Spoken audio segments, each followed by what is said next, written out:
Today, we are going to make some grass. No, I'm not in Colorado, so it's not going to be that kind of grass.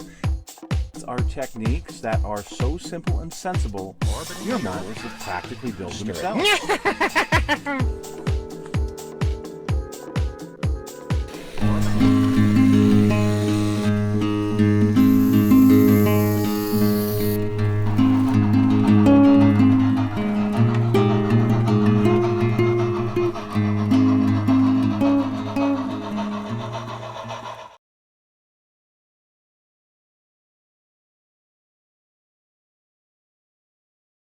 Folks, it's Mad Dog Merv, and welcome to today's show. Today, we are going to go look at 4014, also known as the Big Boy. This is the only moving Big Boy that is still in existence. And I've done another show about the history of it and actually reviewed the kit and built the model, but there's some updating that I've been wanting to do for some time and just kind of been putting it off. Well, recently the Big Boy came through Utah on its way to California. Then it came back over a holiday, what we call the 24th of July here. It's a state holiday, and it actually showed up here during that week, or that weekend, and showed up at the Ogden Union Station. So it was a great opportunity for a couple of days to take a look at it. I've seen it before several times, but you just can't get enough of the Big Boy. So today we're going to go through the updates that I did to the display stand for it and the engine itself. Plus, we're going to look at the Utah State Railroad Museum real quick and some footage of the Big Boy. So stick with Mad Dog Merv.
So you'll remember it's been about 5 years since I actually built this, but the 187 scale, HO scale, Big Boy locomotive from Revell. I have a couple of them, but I built this one.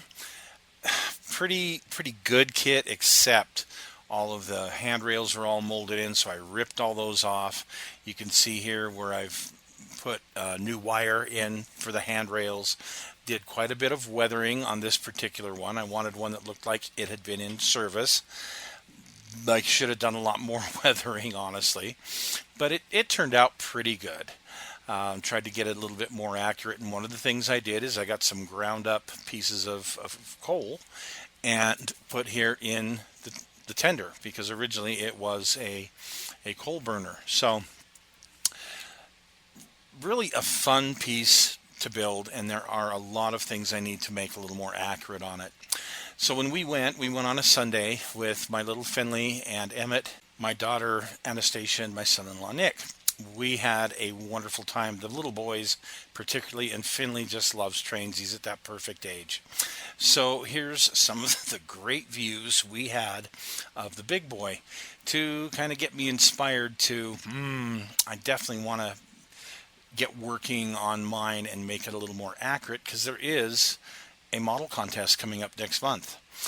The train was at the Ogden Union Station, which is where the Utah State Railroad Museum is housed. It's great, some great pieces here. Tunnel motors, Century, Century Series. And look up this X26, what a special motor that is. So here's just a quick view of the museum. We've been in here before. Pilings from the original trestle that went across the lake. Some great pictures of the Union Station before it was rebuilt many years ago. And then we'll just kind of walk you through the place a little bit, just real quick, and show you some of the neat displays and some of the running HO scale layouts.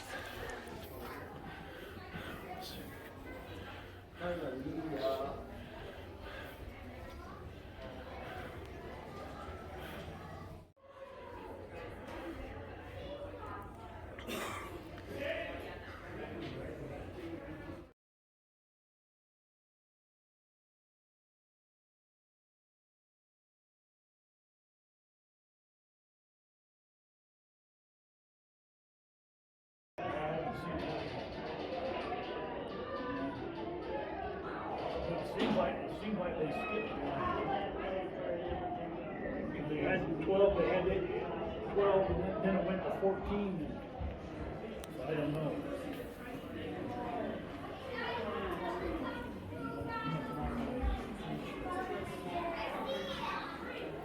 Ogden at the train.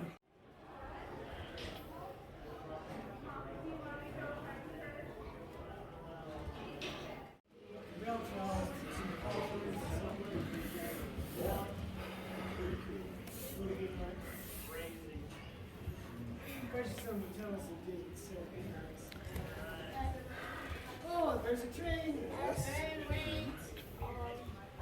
Yeah. If I want to pay full retail, I'll pay full retail. I come here to get deals. You never know, he might be over. You never know.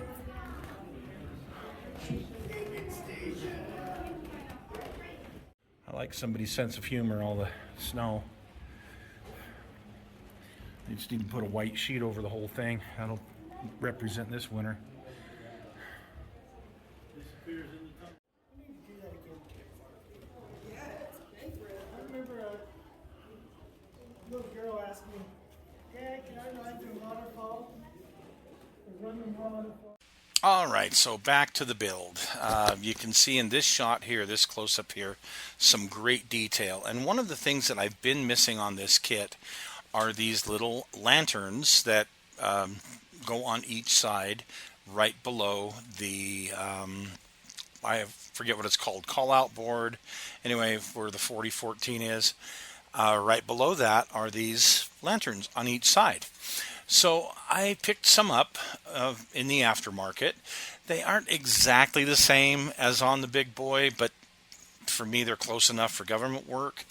You can see them here. They are brass, and I'm going to have to paint them up. I'm also going to have to change the color of the bell to be more traditional like the gold. So yes, here I've given it a wash with that golding technique that you folks have seen me use before. And here are the lanterns painted black with one of the lights painted white. And then what I did is I took some high gloss gel medium and used that for the lenses on the lamps. Turned out pretty good. Now for a display base that looks decent, but quick and easy.